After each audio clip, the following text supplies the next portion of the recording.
Hello everybody, my name is Joseph Kraus. I'm a real estate agent in Manhattan, New York. Right now I specialize in rentals. So if you want to rent an apartment in Manhattan, that's my specialty. So I have a list where you can find different neighborhoods and different prices. Every line here is an apartment. It has the price and the location, the address, and the details. For example, does it have a rooftop? Does it have a balcony? Washer, dryer, dishwasher, laundry. Almost all the apartments come with the basics like washer, dryer, dishwasher, laundry in the apartment. Um, Not all of them, for example, have a roof deck or a fireplace, but that's what this list is for. So, if you want to see this list, please let me know in the comments and I can send you the list. So the title of this video is How to Find Cheap Apartments in New York City. So the answer for that is a lot of things.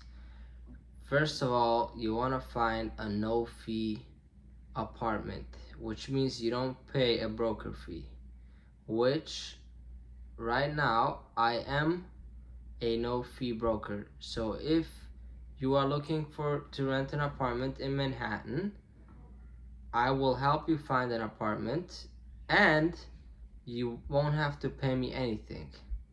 How is that possible? How do I make money? Because the landlord pays me. So there are landlords who are looking for tenants and they pay me to find tenants. So most people who look for apartments have to pay something called a broker fee. So they have to pay a real estate agent or a broker money just to help them find an apartment. But for me, it's different. I will show you different apartments, help you go through the whole process, then you don't have to pay me anything, which is really good. And that's how you save money when you rent in Manhattan.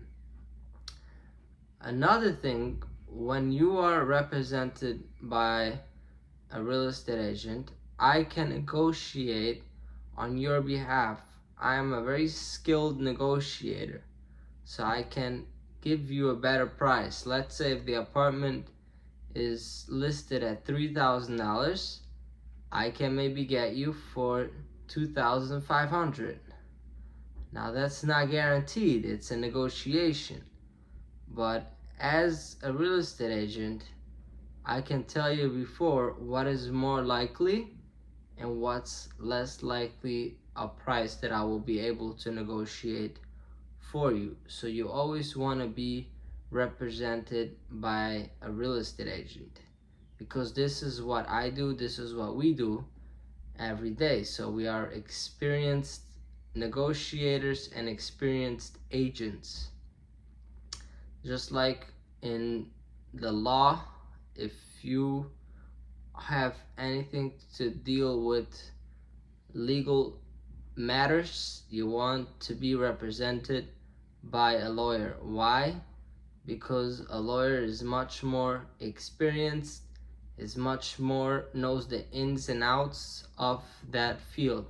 Same thing is in real estate, which, by the way, real estate has a lot to do with law. There's a lot of laws that are more simple facts. For example, if you break the lease before your lease is up, let's say you signed a 12-month lease. In New York State, there is a law that the landlord has to mitigate the losses. So let's say after 5 months, you leave the apartment. Now, based on the lease, which is a legal binding contract, you have to pay. If you left after 5 months, you have to pay for another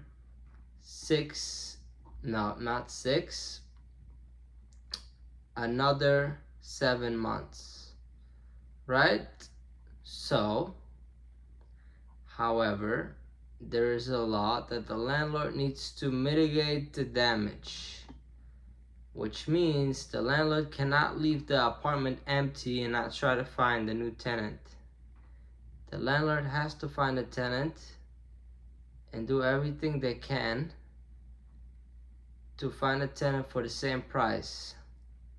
After they do everything they can, whatever the landlord ends up losing, if anything, losing any money, which they would have made if the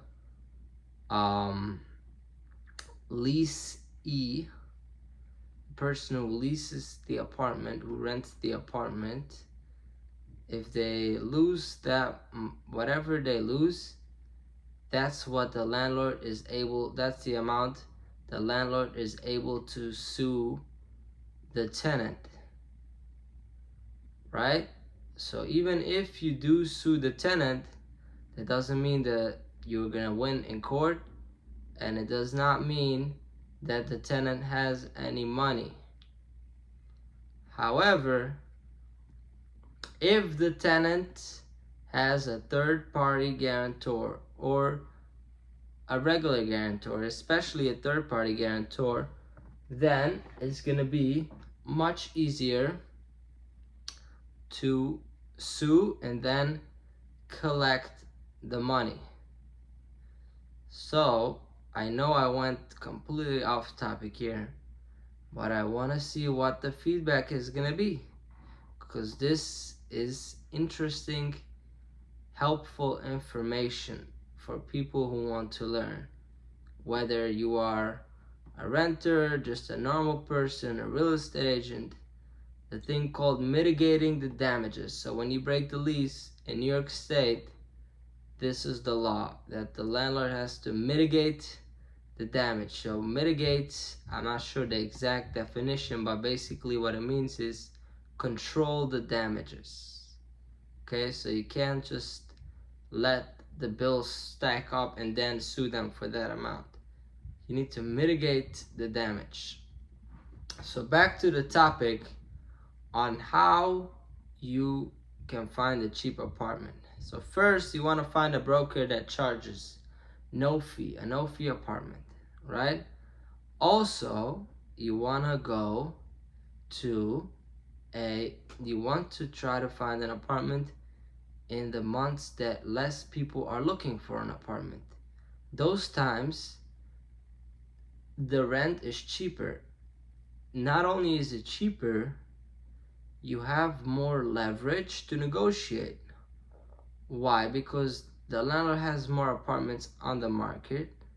Therefore, he is more likely to say yes to a cheaper offer, to less money than originally asked.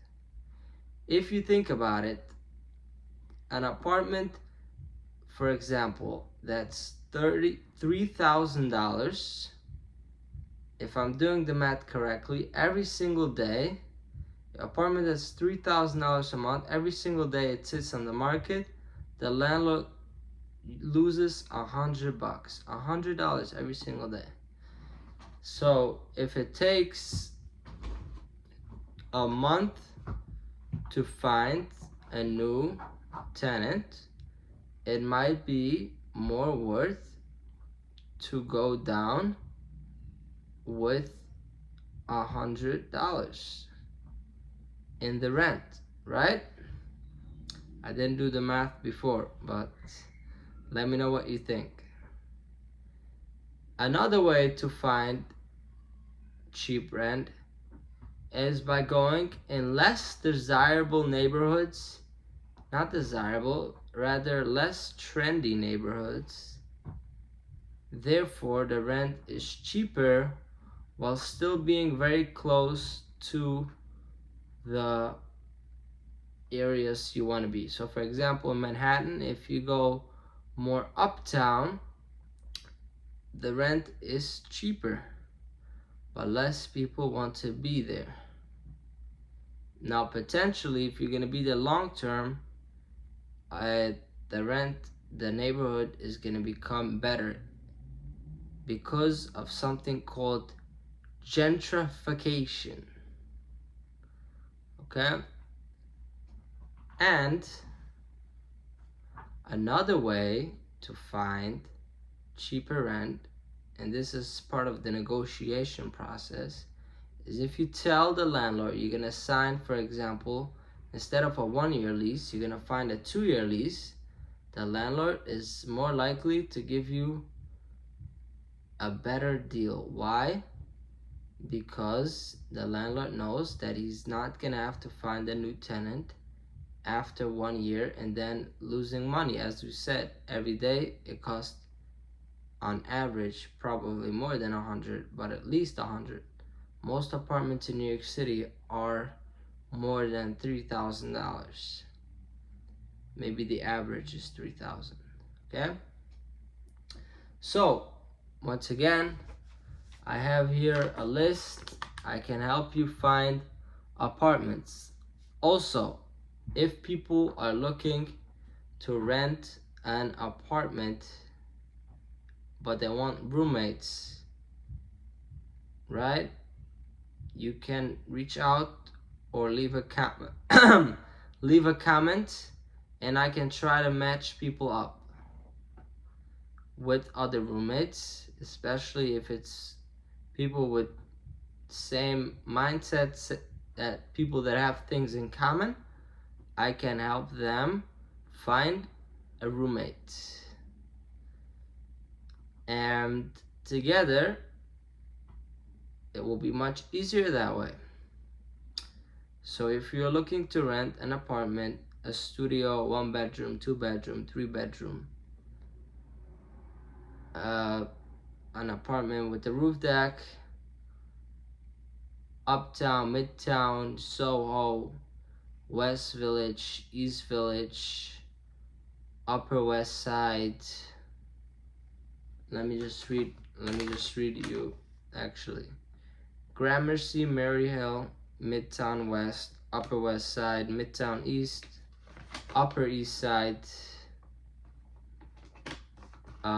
East Village, West Village, Chelsea, Soho, and Nolita, north of Little Italy.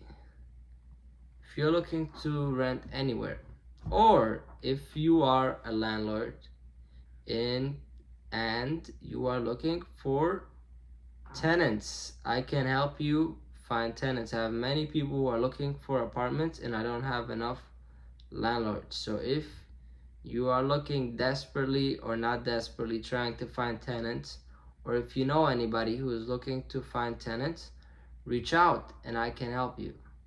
So once again, my name is Joseph Kraus. I'm the #1 real estate agent, and the way you can reach out to me is either by leaving a comment, or you can find my Instagram in the about information of this YouTube channel, and you can message me on Instagram. Thanks for watching. Peace.